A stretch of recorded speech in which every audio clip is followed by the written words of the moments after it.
Balance sheet में Excel का use क्या होता है तो हम देखेंगे।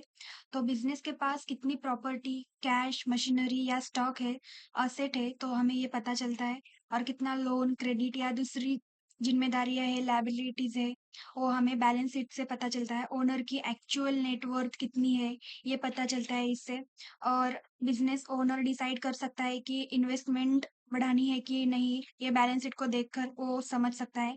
लोन लेना सेफ है या नहीं, ये हम बैलेंस शीट का देखकर हम लोन लेना है या नहीं लेना ये सोच सकते हैं। और बिजनेस एक्सपेंडेंट करना सही टाइम पर होगा या नहीं, ये सारा बैलेंस शीट को देखकर होता है। और बैलेंस शीट में रिकॉर्ड किया जाता है असेट, लायबिलिटी, पिछले साल का कितना हो खर्च था इतने, और इस साल कितना खर्च हुआ, इस साल प्रॉफिट कितना हुआ, पिछले साल प्रॉफिट कितना हुआ, ये सब हम बैलेंस शीट को देखकर समझ सकते हैं। तो बैलेंस शीट कैसे निकालते हैं इसके इजी फॉर्मूला मैं आपको बताऊंगी।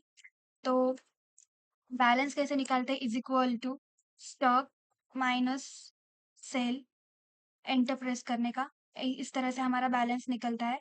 बाद में इनकम हम ऐसे निकालते हैं, is equal to sales into amount, enter. तो इस तरह हम इनकम निकाला है। और इनकम की टोटल निकालना होगा तो हमें सम का फॉर्मूला यूज करना होगा, सम इन ब्रैकेट। और हमें इनकम की सारी अमाउंट सिलेक्ट करना है। मैंने ये सिलेक्ट किया, एक मिनट, सारा सिलेक्ट नहीं हुआ था। इनकम की सारी, अरे, सिलेक्ट करने के बाद ब्रैकेट क्लोज करना है, बाद में एंटर प्रेस करना है।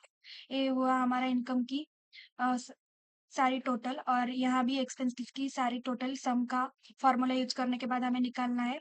और कैश इन हैंड निकालते वक्त हमें इनकम माइनस एक्सपेंसेस की टोटल निकालनी है। इनकम लिया मैंने और माइनस का बटन दबाया और अमाउंट लिए, एक्सपेंसेस की टोटल अमाउंट लेने के बाद एंटर प्रेस करना है। ये हो गया हमारा कैश इन हैंड। इस तरह से हम बैलेंस शीट निकालते हैं गाइस।